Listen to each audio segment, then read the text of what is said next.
Você pode contar para a gente, assim, na pergunta inicial, há quantos anos o Nova Iguaçu está na sua vida? Quantos anos você tem de clube? Bem-vindo à Seleção mais uma vez. Boa tarde a todos. Eu estou há 32, vou fazer 32 anos no Nova Iguaçu, agora dia 1º de abril. É uma relação assim que realmente você passa a ser um filho, né? Um filho dentro de um clube ao qual a gente tem um grande amor, né? Tem um carinho, tem um respeito muito grande. É um clube que nos fez crescer, né? E hoje nós estamos escolhendo os clubes. Olha, a gente conseguiu entender que são 32 anos. Eu vou pedir para a gente refazer o contato para a gente poder ouvir melhor o treinador, Tá bom. né? Para ele esmiuçar melhor. 32 anos fazendo exatamente quais funções, inclusive... Tem 52 anos o carro. E, inclusive, como ele foi ter esse nome de Carlos Vitor, porque Vitor não está na certidão dele. É um apelido que tem a ver com a história dele no Nova Iguaçu, inclusive. Vocês acham que o Nova Iguaçu, que foi superior ao Vasco, na soma dos dois jogos, acho que é discutível afirmar isso, né? Contra o Flamengo, adversário de outro patamar, tem condições de fazer o serviço também?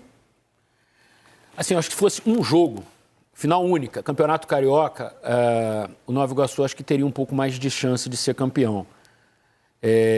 Mas é futebol, né, cara? Se fosse em qualquer outro esporte, eu diria que não tem menor chance. É isso. Mas é futebol. E futebol, cara, assim, uma expulsão no começo de um jogo pode mudar, um gol no começo pode mudar um enredo. Acho que o Flamengo é bem favorito contra o Nova Iguaçu. Em 2 jogos, ainda mais favorito. Mas é futebol, né? E futebol é o esporte do imprevisível, né? O mais importante, eu acho esse time do Flamengo, treinado pelo Tite, acho muito difícil mesmo, o Flamengo hoje ser uma equipe que permita aos adversários crescerem no jogo. Isso não tem nada a ver com o Nova Iguaçu. Eu acho que é um estilo que o Tite e comissão técnica conseguem implantar cada vez mais no Flamengo. Eu entendo que, pelo lado do Nova Iguaçu, e o Carlos falou isso após o jogo, ele não pode se descaracterizar. O Nova Iguaçu só chegou a essa final do campeonato com méritos, nos 2 confrontos contra o Vasco, atuando melhor do que o Vasco, por jogar do jeito que ele sabe jogar. Então, uma final contra o Flamengo, que é um time candidato a título brasileiro, de Libertadores, de Copa do Brasil, com um elenco que em relação ao ano passado está melhor ainda, não se descaracterize. Porque se descaracteriza, se resolve adotar uma outra postura, aí sim o jogo vai ficar mais complicado. E quando eu digo não se descaracteriza, eu não estou pregando irresponsabilidade, porque muitas vezes a gente fala essas coisas e logo alguém diz assim, então você está querendo o quê? Que o Nova Iguaçu caia para cima do Flamengo? Não é isso. Dentro das suas características, das suas possibilidades, não perca a identidade. É claro que vai ter uma variação entre o jogo contra o Vasco e o jogo contra o Flamengo, porque são adversários de qualidade distinta. O Vasco não é um adversário como o Flamengo. O Flamengo é um time mais encorpado, mais qualificado e mais bem organizado dentro de campo. Diferentemente do Vasco, que tem problema de organização e de elenco. Isso que você está falando, Paulinho, tem, assim, às vezes as estatísticas ajudam a gente a contar uma história, a explicar um enredo, assim, né? O Nova Iguaçu teve uma média de finalização no campeonato, e aí enfrentando times pequenos, médios e grandes, de 12 finalizações por jogo. Eu acho um número bem expressivo para um time pequeno. Pô, sem dúvida. 12 finalizações. No jogo contra o Vasco chegou ao ápice de 25 ou 26 finalizações. Então a média até deve ter subido um pouquinho. Então, assim, um time desse é um time corajoso.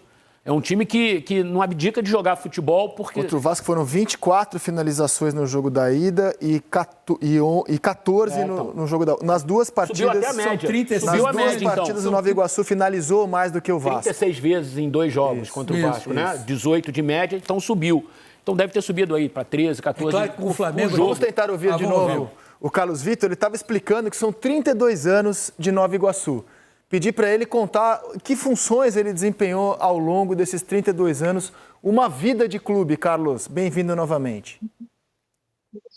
Boa tarde a todos do Seleção Esporte TV, né? Como eu falei, uma história de 32 anos, né, ao qual eu comecei como atleta, né? Um diretor do Nova Iguaçu havia visto eu jogando uma pelada. Eu já tinha tido uma base, né? Joguei alguns times de menor investimento e, consequentemente, ele me viu, que é o seu Vitor, né, vice-presidente, me viu e me levou para o clube. E eu fiz uma avaliação, dentro dessa avaliação eu passei, e aí começou a jornada. Trabalhei 6 anos como atleta, né? Disputando a 2ª divisão, 3ª divisão. E depois disso eles começaram a me visualizar como alguém que tivesse uma liderança para comandar uma equipe, né? E eu comecei na base. Fiz estágio com o Carlos Alberto, isso em 99. Em 1999 eu fiz um estágio com o Carlos Alberto, lateral direito, jogou no Flamengo. E daí começou a caminhada, né? Comecei no juvenil, depois trabalhei no infantil, trabalhei no sub-13, sub-14, sub-15, sub-16, sub-17, sub-18, sub-19, sub-20, que é o junior, esses 3 anos, né? Ao qual também tivemos algumas conquistas, né, com alguns profissionais que realmente tiveram uma participação muito grande nos êxitos que nós tivemos no longo desses anos, né? E nesse momento agora nós estamos aí vivendo esse momento triunfal, né? A laranja mecânica da Baixada, né? O orgulho da Baixada, né? São 3 anos ao qual nós tivemos o acesso, né, com a Cabo Friense. No ano seguinte nós fizemos um grande campeonato carioca, ao qual fizemos uma semifinal de Copa Rio com o Botafogo, de Taça Rio, na verdade, ao qual nós fomos eliminados pelo Botafogo. E ano passado foi o ano ao qual vocês viram que, né, nós não fizemos um bom início de competição, mas depois nós fomos crescendo na competição e fomos à final novamente da Taça Rio contra o Resende, ao qual nós perdemos a final, né? O Resende foi campeão. Isso em 2022 e 23, na verdade, nós fomos eliminados pelo Audax, né? E aí não seguimos adiante. Aí na Copa do Brasil caminhamos bem, né? Eliminamos o Vitória ao Alto e, consequentemente, depois nós saímos com o América Mineiro. Aí agora nós estamos nessa trajetória, qual nós estamos fazendo o Carioca de excelência, né? Ô, Carlos, eu vou te pedir um favor. O pessoal em casa está acompanhando o programa, na sua casa, se puder diminuir um pouco o volume da televisão, que está vazando aqui para a gente o retorno, eu agradeço.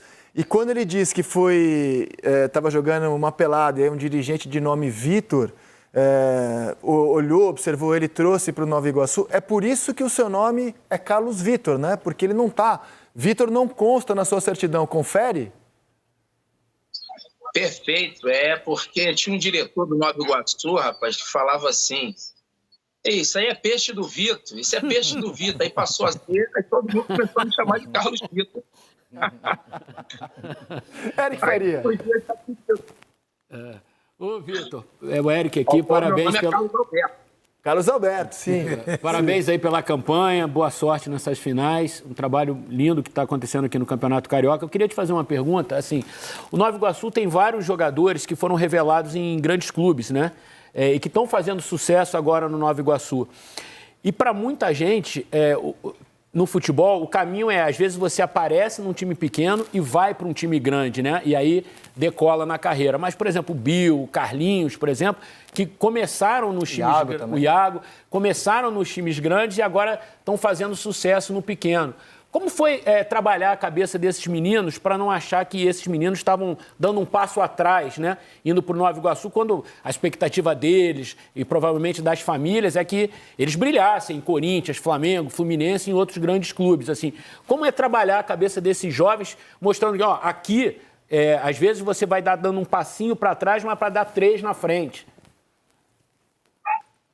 Eric, na verdade, rapaz, nós temos outros atletas também, né? O Emerson Carioca, que também já vivenciou essa posição, o próprio Sidney, né? Então, isso aí é uma questão mais psicológica, né? Mas uma relação que você gera de confiança, né? E respeito com os atletas, né? Isso é uma coisa que foi montada a partir do dia 15, ao qual nós tivemos uma relação que a gente conversou muito com relação a isso, da importância que era fazer esses atletas, né, a fazer uma boa competição e do entendimento individual de cada um de poder retornar, né, ou buscar outros espaços, né. Mas a gente sabe que isso aí está sendo muito importante hoje, que a gente vê o desempenho dos atletas, então valeu muito a pena, né. A gente sabe que nós temos algumas pessoas que são muito importantes na nossa comissão técnica, né? A gente sabe que o Andrezinho é uma pessoa que tem uma experiência muito vasta, né? É uma pessoa que está na função de coordenador técnico e junto com os demais membros da comissão técnica, ele realmente tem essa facilidade, né? Tem essa facilidade de poder convencer os atletas nesse aspecto e nós também, do modo geral, ao qual nós vivemos também isso e a gente sempre vai fomentando essa ideia que é importante eles terem essa confiança e esse entendimento que tem como realmente retornar ao cenário. Conrado Santana. Tudo bom, Carlos? Parabéns, né, pela campanha. Queria te perguntar sobre essa vocação ofensiva que tem o Nova Iguaçu, né, cara? Não chegou na final do campeonato se retrancando, jogando por uma bola. Pelo contrário, né? O Eric trouxe aqui até números, né? Número alto de finalização por partida. Tem um quarteto ali ofensivo, né? Pensando em titular, tem o Xandinho, o Iago, o Bill, o Carlinhos. A zaga joga bola, né? Os caras saem jogando lá de trás. Só que, em contrapartida, você vai enfrentar esse Flamengo que, assim, além de todo o poder financeiro do time, né, o grande Flamengo, nos últimos anos aí vem conquistando muito, nesse ano especificamente, né, tem se consolidado aí como o time que não sofre gols. Não é que não sofre gols, ninguém chuta no gol do Rossi, né? Queria saber como você está pensando para essa final, esse seu time que é ofensivo, mas, em compensação, vai enfrentar esse time que não sofre finalizações praticamente nos jogos. Realmente, boa tarde. Realmente é algo que eu tenho que nos exercitar para esse momento. Somente a gente sabe que o Flamengo, como propriamente você citou, a gente sabe que o Flamengo tem um setor defensivo muito forte, mas na verdade é o setor defensivo, é o conjunto, né? A gente classifica que uma boa marcação no primeiro terço, enfim, você com certeza vai dificultar as ações do adversário e a bola já chega no último terço, né? Na fase defensiva um pouco mastigada, né? Mas isso é questão de treinamento, é questão de observar, é questão de estratégia. A gente sabe da dificuldade que é o jogo, mas a gente entende também o quanto nós fizemos dentro dessa competição, né? Tivemos um crescimento muito grande, estamos com uma confiança muito, muito elevada e eu volto a dizer, né? Ninguém começa grande. Isso é uma oportunidade que você tem de realmente você poder mostrar o teu trabalho, poder desenvolver aquilo que realmente nós temos como ideia, né, que é um jogo realmente, um jogo agressivo, um jogo ofensivo. Lógico que contra o Flamengo, você tem que tomar todos os cuidados, mas independente disso, você não pode perder a tua identidade, perder o teu DNA, entendeu? Os cuidados, eles realmente têm que existir, as estratégias realmente têm que existir. Isso aí é a forma de quê? De visualização. Aí você entra com o teu analista de desempenho, a gente vai estar trocando as ideias junto com os demais membros da comissão para a gente estudar profundamente e para reproduzir de melhor maneira para tentar realmente romper esse bloqueio. Então, o segredo do futebol é isso. Isso aqui é muito gostoso, né? Essa forma de pensar e de estratégia, de você tentar realmente fazer algo que realmente seja diferente para que a gente possa, nos 2 jogos, chegamos no momento ao qual nós podemos desfrutar. Agora, são 2 jogos ao qual a gente entende que esses 2 jogos têm que ser estratégicos, por mais que a gente saiba que existe dificuldade. E isso aí vai ser bom para a gente, é muito bom para você poder crescer, para você poder evoluir em todos os aspectos. PC. Carlos, boa tarde. Carlos, você é um técnico, um homem negro. O mercado do futebol brasileiro, especialmente de primeira prateleira, não é muito receptivo a técnicos negros. No momento, se você for olhar dos clubes da Série A, tem o Juventude treinado pelo Roger e tem o Atlético Goianiense treinado pelo Jair Ventura. Andrade foi campeão brasileiro pelo Flamengo em 2009, num campeonato improvável, e nunca mais conseguiu trabalhar num clube de visibilidade nacional. O mesmo pode-se dizer do Jaime, que também no Flamengo ganhou uma Copa do Brasil. Como é que você projeta o teu futuro, sabendo que esse mercado do futebol, em relação a profissionais negros, é sempre muito resistente? Você não vê executivo negro, você não vê técnico negro. Paulo, uma pergunta muito pertinente, né? Boa tarde. Os protocolos foram feitos para ser quebrados, né? Você realmente tem que confiar e acreditar naquilo que você idealiza para a tua vida, independente do que você vai encontrar. Não tem como. Aí eu costumo dizer para você que esse é um momento realmente que a gente sabe o quanto isso ocorre, mas nós estamos aqui para romper as barreiras. E você só consegue romper as barreiras com os resultados. Então, o trabalho, ele realmente é um grande ponto forte para que você possa dar sequência nessa ideia que você tem com relação a estar sofrendo essa questão dessa discriminação, que realmente a gente sabe que ela acontece, mas eu também acredito que nós não podemos se fazer de vítimas, não. Nós temos que ter pulso firme, nós temos que, né, nos preparar profundamente para que a gente possa realmente entender que tem condições, sim. Você tem que ser firme, você tem que ser consistente nas suas ideias, você tem que se preparar profundamente e vamos à frente.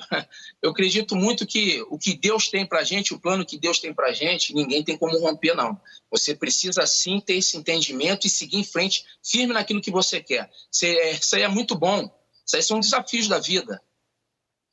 Olha, a seleção de hoje teve o prazer de conversar com o Carlos Alberto de Nascimento, Carlos Vitor no futebol, dirigindo a Laranja Mecânica da Baixada. Posso só fazer uma observação? Queria dar os parabéns ao Carlos, porque em entrevista recente ele falou do Flamengo de 81, que é uma referência para quem gosta de ver um time jogando bom futebol, e falou da Seleção Brasileira da Copa de 82, que é outra referência para quem gosta de ver o futebol bem jogado.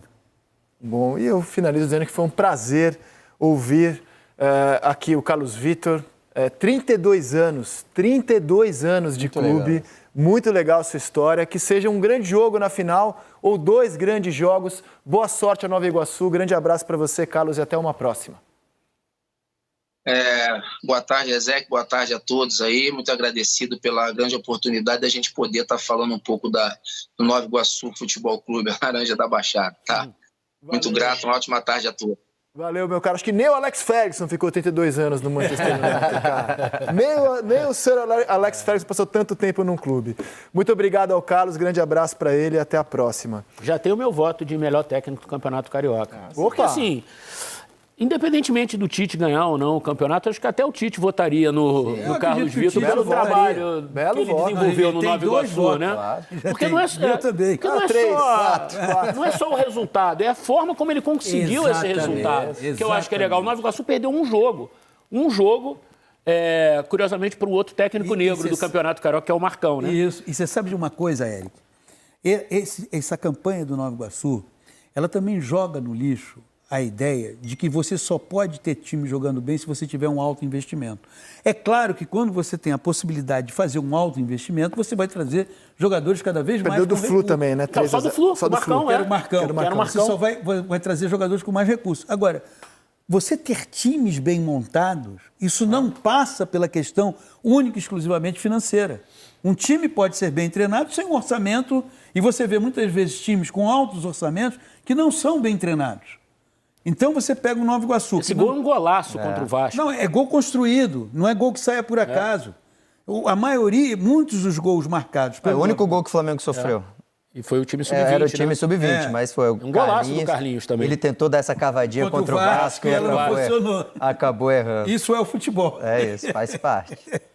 Mas legal. Podia chegar na Holanda essa história, né, do Nova Iguaçu, né? Cara, é uma história muito charmosa, assim. É um clube que joga com a numeração que o Santos usa, só o Santos usa essa numeração no futebol brasileiro, né? 3 lateral direito, 4 lateral esquerdo, 2 e 6 na zaga. 3 é o lateral esquerdo, 4 é o lateral direito. Isso.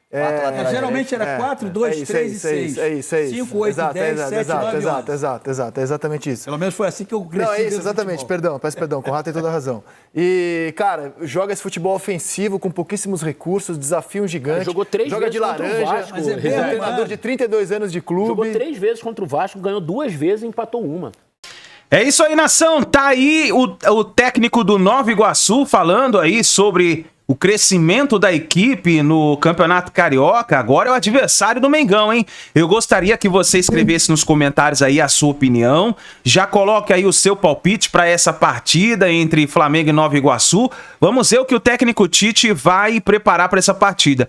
Um lembrete importante é o seguinte, ó. Eric Pulgar lesionado, hein? Foi cortado da seleção chilena. Uma lesão que está sendo estudada, mas já está preocupando lá no Ninho do Urubu para as partidas decisivas aí do Campeonato Carioca. Vamos ver o que vai acontecer aí, o que vai notificar nos próximos dias, mas é uma lesão que parece que não é muito muito fácil de se ajustar, não. Vamos ver o que pode acontecer nos próximos dias aí. Nesse momento está tendo a data FIFA, as seleções vão jogar, então o Flamengo vai ter toda essa semana aí para se preparar para essas partidas decisivas do Campeonato Carioca. Agora é o seguinte, nação, escreve nos comentários aí já o seu palpite. Para você, Flamengo será o campeão carioca 2024? Deixa o seu like, não se esqueça. E também, se você ainda não está inscrito no nosso canal, confere a sua inscrição aqui embaixo. Se inscreva, ative o sino das notificações. Lembrando a você que todos os dias aqui trazemos as notícias e as informações do Flamengo para vocês, tá certo?